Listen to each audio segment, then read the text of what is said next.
Hi guys, Shri Swami Samarth.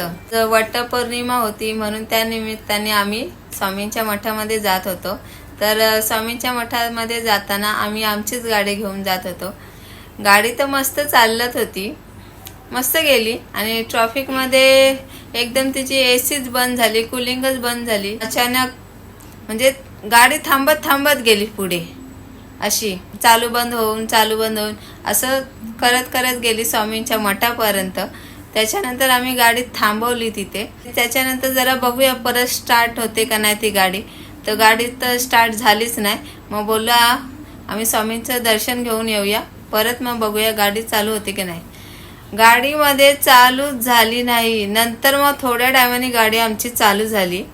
आई तर माहित आहे तुम्हाला, लगेच घाबरून जाते, सगळे घामाघूम झाले। नवीन गाडी घेतली काय, लोकांनी काय आम्हाला जुनी गाडी दिली काय, पैसे दिले। आता बघा कंपनीमध्ये जाते तिकडे, हेच जर गाडी घेऊन आम्ही आता लांब गेलो असतो तर केवढंच पडलं असतं सांगा बघू। नवीन गाडी घेतल्याने गाडीमध्ये असं घडी घडी व्हायला लागलं तर कसं व्हायचं। एवढे आम्ही पैसे देणार तुम्हाला आणि तुम्ही अशी गाडी देणार म्हणजे त्याचा काय फायदाच नाही ना आम्हाला।